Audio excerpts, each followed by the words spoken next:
결혼 18년. 나는 지혜가 변해가는 모습을 바로 옆에서 지켜봤다. 43세부터 시작된 갱년기 증상이 그녀를 서서히 갉아먹고 있었다. 밤마다 식은땀에 젖어 깨어나고 사소한 일에도 눈물을 터뜨리는 일이 잦아졌다. 한때는 활발했던 아내가 방 안에서만 시간을 보내며 아무것도 하기 싫어라는 말을 입에 달고 살았다. 나름대로 이해하려 노력했다. 공장 일이 바빠도 저녁엔 일찍 들어오려 했고 주말엔 함께 시간을 보내자고 제안했다. 하지만 지혜는 당신은 몰라라며 더 깊숙이 자신만의 세계로 들어갔다. 그런 지혜에게 변화가 찾아온 건 3개월 전이었다. 성민아, 나 상담 받아볼까 해. 동네 주부들과 차를 마시다 온 지혜가 조심스럽게 꺼낸 말이었다. 영희 언니가 추천해준 곳이 있다고 했다. 마음치유 상담센터라는 곳에서 유정원이라는 상담사가 특히 중년 여성들에게 효과가 좋다더라. 좋은 생각이야. 전문가 도움받는 게 나을 것 같아. 사실 나도 더 이상 어떻게 도와줘야 할지 막막했다. 갱년기라는 게 단순히 참고 견디면 되는 문제가 아니라는 걸 알았지만 구체적으로 뭘 해줘야 하는지는 모르겠더라. 첫 상담을 받고 온 지혜는 달랐다. 오늘 어땠어? 생각보다 좋았어. 선생님이 내 얘기를 정말 잘 들어주시더라고. 그날 밤 지혜는 오랜만에 밝은 표정으로 저녁 준비를 했다. 세영이도 엄마 기분 좋아 보인다며 웃었다. 상담은 매주 목요일 오후 2시로 정해졌다. 처음에는 상담센터에서 1시간씩 진행됐다. 지혜는 상담받은 날이면 늘 기분이 좋아 보였다. 유정환 선생님이 정말 대단한 분이야. 나보다 5살이나 어린데 어떻게 사람 마음을 그렇게 잘 알까? 41세라는 나이가 의외였다. 보통 중년 여성 상담은 경험 많은 연배의 상담사가 맞는다고 생각했는데 젊은 선생님이 어떤 게 좋다고 느꼈어? 글쎄, 뭔가 편안해. 아버지나 남편 같은 부담감이 없다고 해야 하나? 그냥 한 사람으로서 내 얘기를 들어주는 느낌이야. 한 달쯤 지나자 지혜의 패턴이 바뀌기 시작했다. 상담이 끝나도 바로 집에 오지 않고 23시간 후에 들어오는 날이 늘었다. 늦었네? 상담 끝나고 선생님이 근처 카페에서 차 한잔 하자고 하셔서 센터 밖에서 편하게 얘기하니까 더 좋더라고. 그때부터였을까. 지혜가 휴대폰을 더 자주 들여다보기 시작한 건 화장실에 갈 때도 잠자리에 들 때도 손에서 놓지 않았다. 가끔 메시지가 오면 혼자 미소를 지었다. 그런 모습을 볼 때마다 묘한 기분이 들었지만 상담 덕분에 밝아진 아내를 보며 안도하는 마음이 더 컸다. 아빠, 엄마 요즘 이상하지 않아? 어느 날 저녁 세영이가 조심스럽게 물었다. 고3이라 예민한 시기인데도 엄마의 변화를 알아챈 것 같았다. 어떻게? 상담받으러 간다고 나가는데 화장을 진하게 하고 가. 그리고 돌아와서는 혼자 방에서 계속 웃어.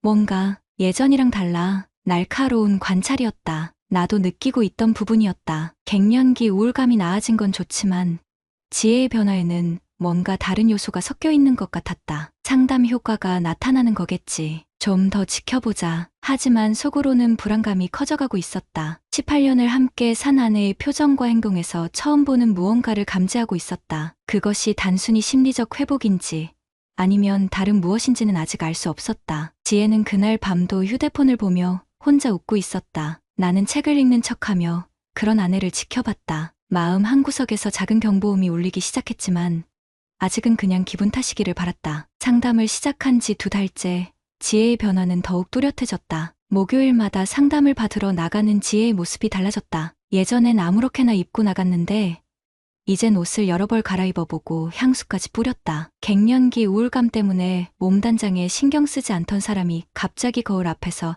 1시간씩 보내는 모습이 이상했다. 오늘은 왜 이렇게 늦었어? 지혜가 밤 8시가 넘어서야 들어온 어느 목요일 나는 자연스럽게 물었다. 선생님이 상담센터 분위기가 너무 딱딱하다고 하시면서 카페로 장소를 옮기자고 하셨어. 그래서 강남 쪽 조용한 카페에서 얘기했지. 강남까지 가서 상담을 받는다는 게 이해가 안 됐다. 집에서 20분 거리에 있는 센터를 두고 왜 1시간 넘게 걸리는 곳까지 가야 하는지. 카페에서 상담이 제대로 돼? 오히려 더 좋아. 편안한 분위기에서 마음을 더 열게 되더라고. 정환 선생님도 그게 치료에 더 효과적이라고 하시고. 정환 선생님.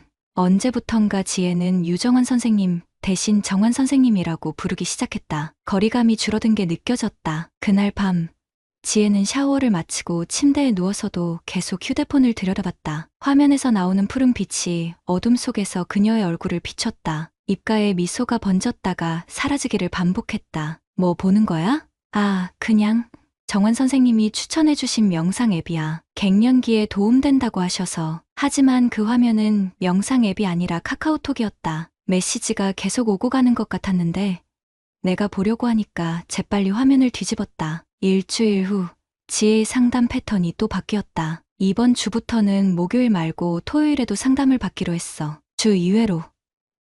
왜? 정원 선생님이 내 증상이 중요한 시기라고 하시면서 집중 상담이 필요하다고 하셨어. 토요일엔 좀 더 긴 시간 동안 깊이 있게 얘기할 수 있다고. 토요일은 가족들이 모두 집에 있는 날이었다. 그런 날에 34시간씩 나가서 상담을 받는다는 게 이해되지 않았다. 첫 번째 토요일 상담 날. 지혜는 평상복이 아닌 원피스를 입고 나갔다. 화장도 평소보다 진했다. 갱년기 상담 받으러 가는데 왜 그렇게 꾸미고 가? 세영이가 엄마를 보며 고개를 갸웃거렸다. 기분이 좋으니까 그런 거겠지. 하지만 내 마음속 의심은 더 커졌다. 그날 저녁 8시 지혜가 돌아왔을 때 그녀의 모습에서 이상한 점을 발견했다. 나갈 때 했던 화장이 완전히 지워져 있었다. 입술에 발랐던 립스틱도 눈가의 아이섀도우도 깨끗하게 사라져 있었다. 화장 다 지웠네? 카페가 너무 더워서 화장실에서 좀 씻었어. 11월인데 더워서 화장을 지울 정도였을까? 그리고 평소 집에 와서도 화장을 그대로 두고 있던 지혜가 왜 그날은 밖에서 미리 지웠을까? 그날 밤 나는 잠들지 못하고 천장을 바라봤다. 18년을 함께 산 아내의 변화가 단순히 상담 효과만은 아닌 것 같았다. 월요일 아침 세영이가 학교 가기 전에 내게 조용히 말했다. 아빠, 엄마 카톡 보니까 이상해. 정환이라는 사람이랑 매일 메시지 주고받더라고. 어떻게 봤어? 엄마가 화장실 간 사이에 핸드폰 화면이 켜져 있었는데 메시지가 계속 와서 보게 됐어. 지혜씨 오늘도 예뻤어요. 이런 내용이었어. 심장이 쿵 내려앉았다. 상담사가 내담자에게 예뻤다는 말을 하는 게 정상일까? 다른 내용도 있었어? 우리만의 시간이 소중해요. 이런 것도 있었어. 아빠, 이게 정말 상담 관련 대화가 맞아? 17살 딸이 보기에도 이상한 내용이었다. 나는 더 이상 이 상황을 그냥 지나칠 수 없다고 생각했다. 그날 저녁 나는 조심스럽게 지혜에게 물었다. 상담사 선생님이랑 개인적인 연락도 많이 하는 것 같던데? 치료 과정에서 필요하면 연락하시는 거야. 갑자기 불안하거나 우울해질 때 메시지 보내면 조언해 주시고. 매일?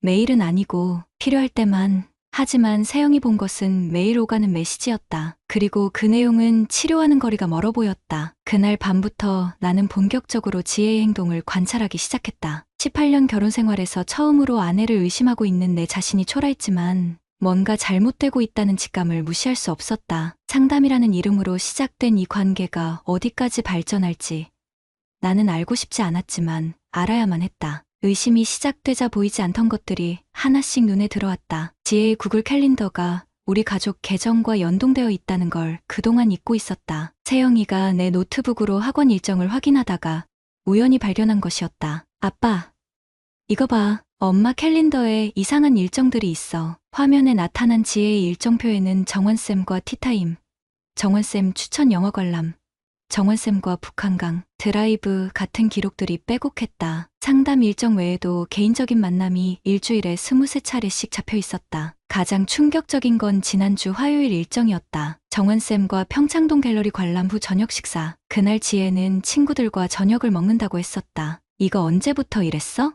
세영이가 캘린더를 뒤로 넘기며 확인해봤다. 8월부터였다. 처음에는 상담 일정만 있었는데 9월부터 티타임, 산책 같은 개인적 만남이 추가되기 시작했다. 10월에는 거의 격일로 만나고 있었다. 아빠, 이게 정말 상담이야? 상담사랑 이렇게 자주 만나는 게 정상이야? 17살 딸이 보기에도 비정상적인 관계였다. 나는 즉시 인터넷으로 상담 윤리에 대해 검색해봤다. 한국상담심리학회 윤리강령 제4조. 상담자는 내담자와의 이중관계를 피해야 한다. 상담 관계를 넘어선 개인적 만남은 명백한 윤리 위반이었다. 그날 밤 지혜가 샤워하는 동안 나는 결심했다. 더 구체적인 증거가 필요했다. 다음날 아침 지혜가 마케팅 회사에 다니는 친구 은영이의 도움을 받기로 했다. 은영이는 IT 보안 분야에서 일해서 디지털 포렌식에 대해 잘 알고 있었다. 성민아, 이런 상황에서는 통신사에서 통화 내역이랑 문자 기록을 뽑아볼 수 있어. 다만 법적 절차가 필요하지. 지금 단계에서 할 수 있는 게 뭐가 있을까? 일단 집에 있는 공유기 로그를 확인해봐. 와이파이로 주고받은 메시지 기록이 남아있을 수도 있어. 그리고 은영이가 잠시 망설이더니 말했다. 혹시 지혜 누나 차에 블랙박스 있어? 요즘 블랙박스는 실내 녹음도 되거든. 지혜의 소형차에는 작년에 설치한 블랙박스가 있었다. 나는 그날 저녁 지혜가 상담받으러 나간 사이 차고에서 SD카드를 확인해봤다. 11월 첫째 주 토요일 파일을 재생하자 예상치 못한 음성이 들려왔다. 지혜씨, 오늘 정말 예뻐 보여요. 정원 선생님도 오늘 넥타이 색깔 잘 어울려요. 이 옷 새로 산 거예요? 색깔이 피부톤이랑 잘 맞네요. 네. 선생님이 밝은 색이 좋겠다고 하셔서. 일반적인 상담사와 내담자의 대화가 아니었다. 서로의 외모를 칭찬하고 옷에 대해 개인적인 조언을 하는 내용이었다. 더 충격적인 내용이 이어졌다. 남편은 요즘 어때요? 바쁘죠? 맨날 공장 일만 해요. 저한테는 관심도 없고 그럴 때 외로우시겠어요. 지혜 씨 같은 분이 그런 대우를 받으시면 정원 선생님은 저를 여자로 봐주시잖아요. 남편은 그냥 애 엄마, 집안일 하는 사람으로만 보는 것 같아요. 지혜 씨는 충분히 매력적인 여성이에요. 그걸 알아주지 못하는 사람이 문제죠. 가슴이 답답해졌다. 이건 상담이 아니라 불륜의 전 단계였다. 상담사가 내담자의 결혼 생활을 부정적으로 유도하고 자신을 대안으로 제시하는 전형적인 유혹 패턴이었다. 녹음은 더 이어졌다. 다음에는 제가 좋아하는 카페로 가요. 분위기도 좋고 사람들 시선 신경 안 써도 되고. 네, 좋아요. 선생님이랑 있으면 편해요. 저도요.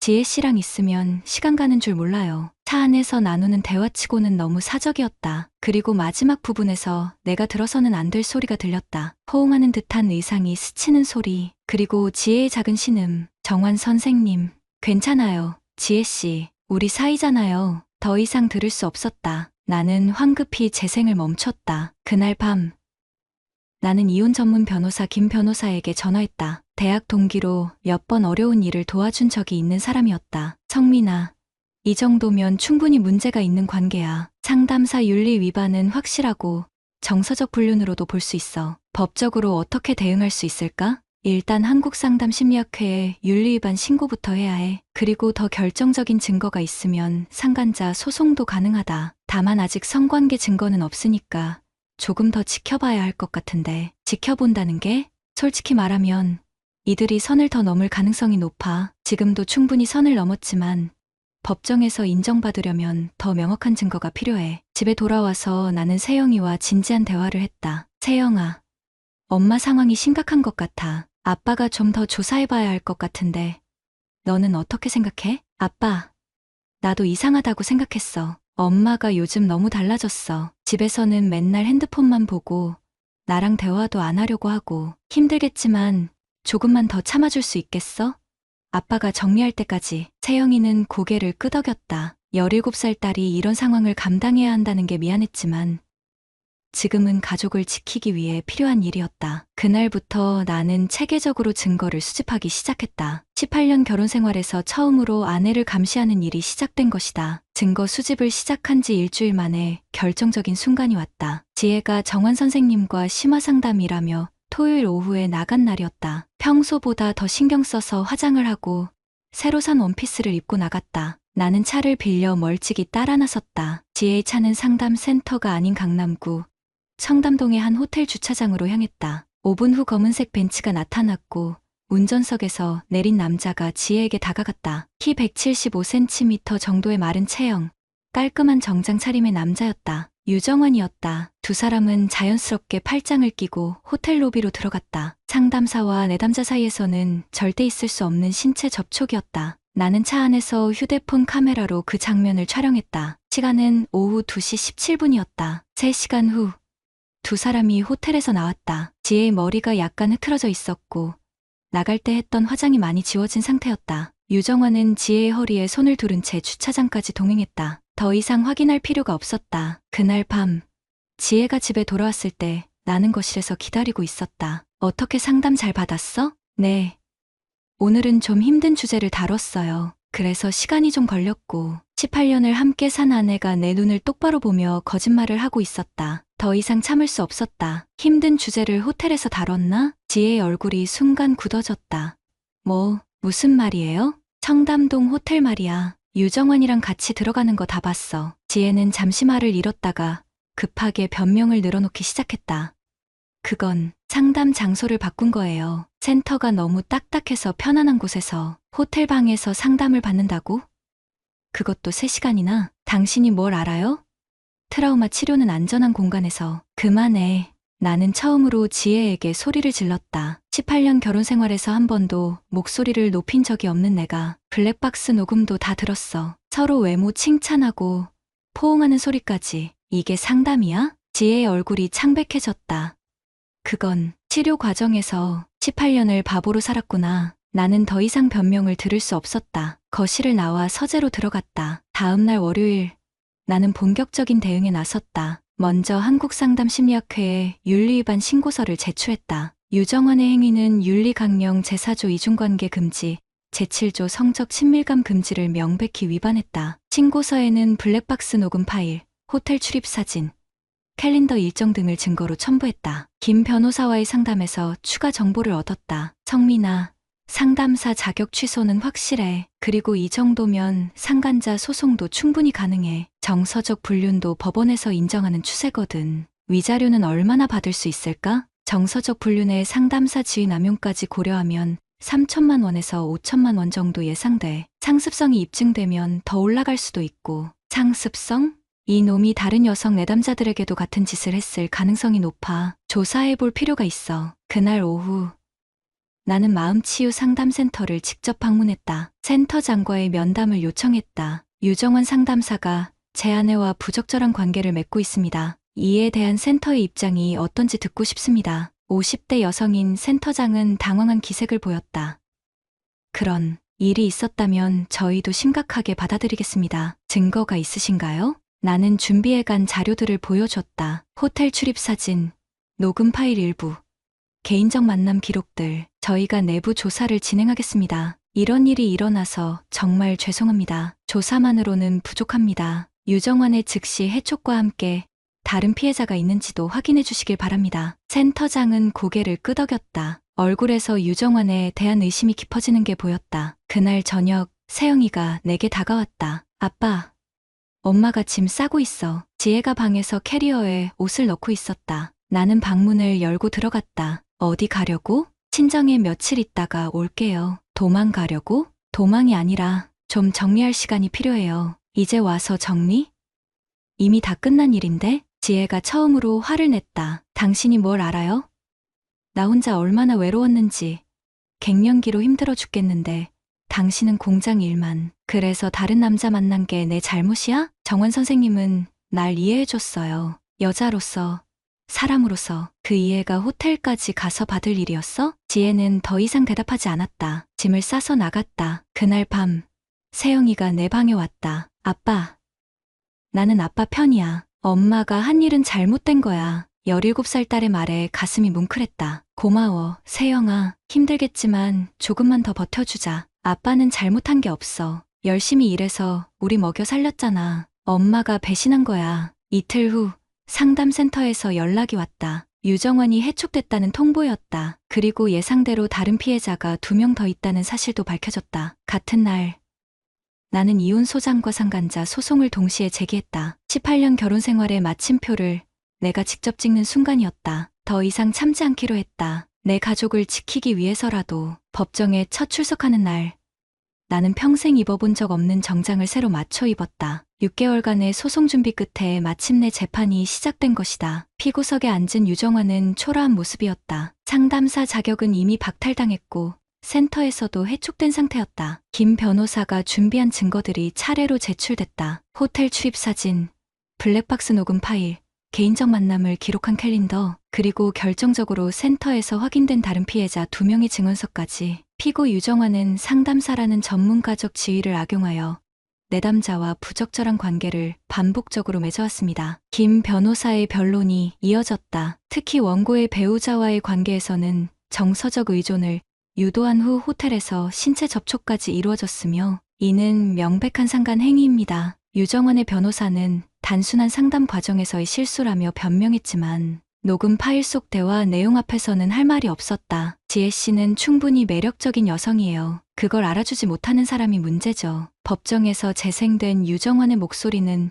명백히 상담의 범위를 벗어나 있었다. 재판장이 최종 변론을 마무리했다. 피고의 행위는 상담사 윤리를 위반했을 뿐만 아니라 원고의 가정을 파괴한 불법 행위로 인정됩니다. 피고는 원고에게 정신적 피해에 대한 위자료 4,500만 원을 지급하라. 예상보다 높은 금액이었다. 상습성과 전문가 지위남용이 가중 처벌 사유가 된 것이다. 판결문이 낭독되는 동안 유정화는 고개를 푸득 숙이고 있었다. 6개월 전 호텔에서 내 아내와 팔짱을 끼고 걸었던 그 자신감은 온데간데 없었다. 법원을 나서면서 김 변호사가 말했다. 성민아, 이번 판결로 상담업계에도 경각심을 줄 수 있을 거야. 내 덕분에 다른 피해자들이 생기는 걸 막을 수 있었어. 실제로 마음치유 상담센터는 이 사건 이후 문을 닫았다. 다른 상담사들도 연루될까 봐 하나둘 떠났고 센터장도 관리 책임을 지고 폐업을 결정한 것이었다. 이혼 소송은 더 간단했다. 지혜 측에서 다툴 여지가 없었기 때문이다. 재산 분할에서도 내가 유리했다. 공장 지분과 부동산 대부분이 4명이었고 지혜의 불륜이 입증된 상황에서 5,050 분할을 주장할 수도 없었다. 양육권은 세영이의 의사를 존중해 내가 가져가기로 했다. 법원에서도 물어볼 텐데 넌 누구랑 살고 싶어? 당연히 아빠지. 엄마는 배신자잖아. 17살 딸의 단호한 대답이었다. 최종 이혼 판결이 나기 전 지혜가 마지막으로 집에 찾아왔다. 6개월 만에 보는 그녀는 많이 야위어 있었다. 성민 씨, 마지막으로 한 번만 얘기할 수 있을까요? 거실에 마주 앉은 우리는 18년 만에 처음으로 남남이 된 기분이었다. 세영이는 아빠랑 살겠다고 해요. 당연한 거죠. 지혜의 눈에 눈물이 맺혔다. 내가 정말 미안해요. 어떻게 이렇게 됐는지 모르겠어요. 어떻게 됐는지 모른다고?